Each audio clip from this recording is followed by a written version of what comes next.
देशभक्त की कहानी। दोस्तों, हमारे देश में हमेशा से ही राष्ट्र को धर्म से सबसे महान माना गया है। आज मैं आपको एक ऐसे देशभक्त की कहानी सुना रही हूँ जिसे सुनकर आप निश्चित रूप से उस पर गर्व महसूस करेंगे और अपने हिंदुस्तानी होने पर भी। यह बात तब की है जब देश आज़ाद नहीं हुआ था। यूनाइटेड सुभाष चंद्र बोस ने देश के लोगों से अपील की थी कि उनके घर से एक आदमी अपनी सेना में भर्ती हो और देश की लड़ाई में अपना योगदान दे। इस अपील में कहा गया है कि पहाड़ी प्रदेश में रहने वाली एक बच्चे की मां बहुत खुश हो गई, क्योंकि वह अपने देश से बहुत प्यार करती थी और वह चाहती थी कि उसका बेटा भी सुभाष जी की सेना में भर्ती देश के लिए लड़ाई लड़े।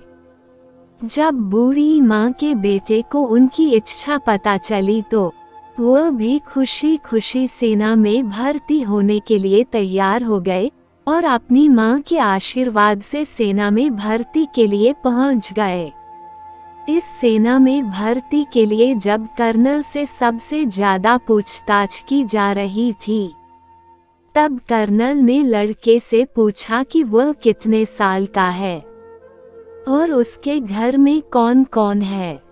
कर्नल के सॉसेज का जवाब देते हुए लड़के ने कहा कि वह 21 साल का है और उसके घर में उसका इकलौता बेटा है और उसकी दादी माँ है।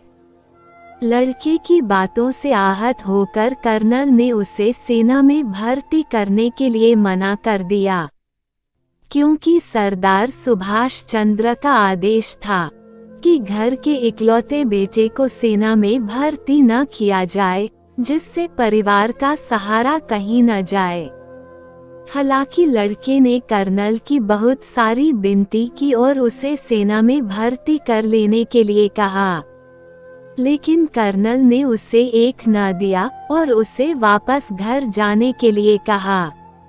निराश्रित लड़का घर लौटा और सारी घटना अपनी मां को बताई।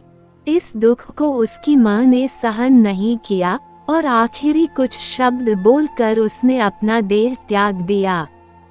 मां का अंतिम संस्कार करके लड़का फिर से सेना में भर्ती होकर कहीं वापस लौट आया और परिवार वापस में लौट आया। उसने कहा कि अब उसके परिवार का कोई सदस्य नहीं है। जो उसकी माँ थी, उसे यह कहकर बुलाया गया कि वह आज अपनी माँ से नहीं है, क्योंकि वह अपने देश के रास्ते में रो बन रही है, इसलिए उसे उसकी माँ कहने का हक नहीं है और उसकी असली माँ भारत माता है।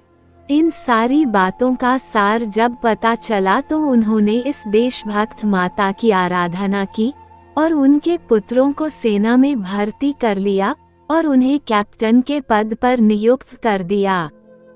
दोस्तों, ये होता है सच्चा देशभक्त और ये होता है देश के लिए बलिदान। घर पर झंडे गाड़ने से या संगीतकारों पर देशभक्ति के गाने बजाने वालों से राष्ट्रभक्ति सिद्ध नहीं होती। देशभक्त के दिलों में, दिमाग में, सब जगह देश छाया रहता है।